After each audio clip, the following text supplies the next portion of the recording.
یا ایہا الذین آمنوا، اے ایمان والو، اللہ کا پیغام مومنوں کے نام۔ الحمدللہ رب العالمین والصلاة والسلام علی سید المرسلین، اما بعد فاعوذ باللہ من الشیطان الرجیم، بسم اللہ الرحمن الرحیم۔ الصلاة والسلام علیکہ یا رسول اللہ وعلی آلکہ واصحابکہ یا حبیب اللہ، الصلاة والسلام علیکہ یا نبی اللہ وعلی آلکہ واصحابکہ یا نور اللہ۔ میٹھے میٹھے اسلامی بھائیوں اور مدنی چینل کے ناظرین، سلسلہ ہے اللہ کا پیغام مومنوں کے نام۔ الحمدللہ اس سلسلے میں قرآن پاک کی ان خوبصورت آیتوں کو ہم سنتے بھی ہیں اور سمجھنے کی کوشش کرتے ہیں جس میں ہمارے رب عز و جل نے ہم سے براہ راست بات کی ہے۔ جی ہاں، اے ایمان والو کہہ کر۔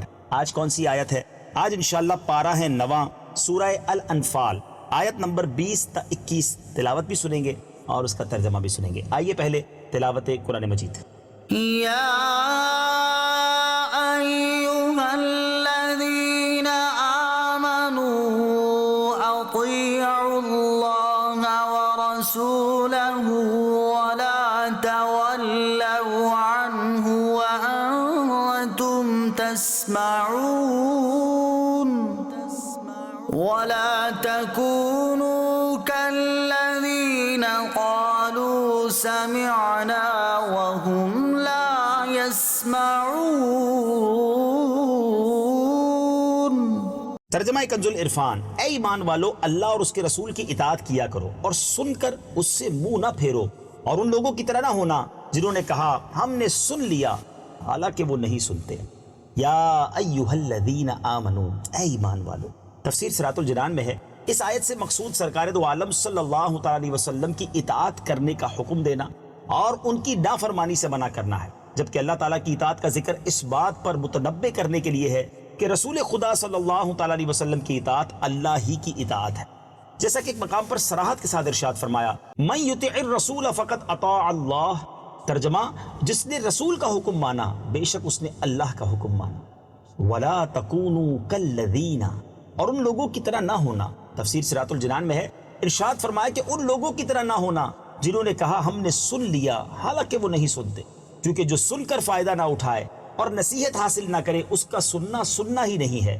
یہ منافقین اور مشرکین کا حال ہے، مسلمانوں کو اس سے دور رہنے کا حکم دیا جا رہا ہے۔ میٹھے میٹھے اسلامی بھائیوں، تفسیر صراط الجنان کے مدنی پھول تو پورے ہوئے، اب آئیے کچھ فیضان تفسیر نعیمی سے بھی حاصل کرتے ہیں۔ ان آیتوں کے فائدے بڑے پیارے انداز میں مفتی صاحب نے لکھے۔ آپ لکھتے ہیں کہ ان آیت کریمہ سے چند فائدے حاصل ہوئے۔ نمبر 1، شریعت کے احکام صرف مسلمانوں پر جاری ہیں، کفار پر نہیں، اس لیے کافر مسلمان ہونے پر زمانہ کفر کی نمازیں اور روزے قضا نہیں کرتا، نہ اس زمانے کی زکوٰۃ دیتا ہے، کیونکہ قضا اس پر واجب ہوتی ہے جس پر ادا واجب ہے۔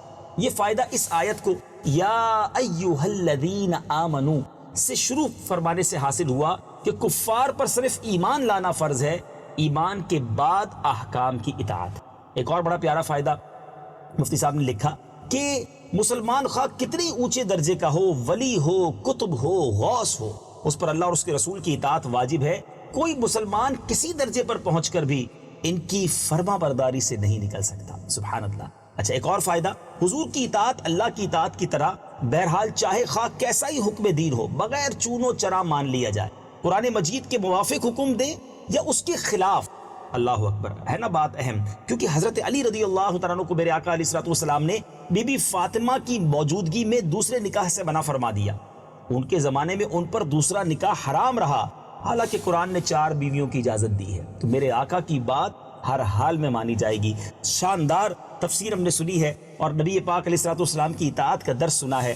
ہمیں رب عز و جل پیارے آقا علیہ الصلوۃ والسلام کی سچی اطاعت کرنے کی توفیق عطا فرمائے۔ مدنی چینل دیکھتے رہیے، اگلے سلسلے اللہ کا پیغام مومنوں کے نام میں ایک اور قرآنی آیت لے کر حاضر ہوں گے اور اس کے فیضان سے اپنے دلوں کو منور کریں گے۔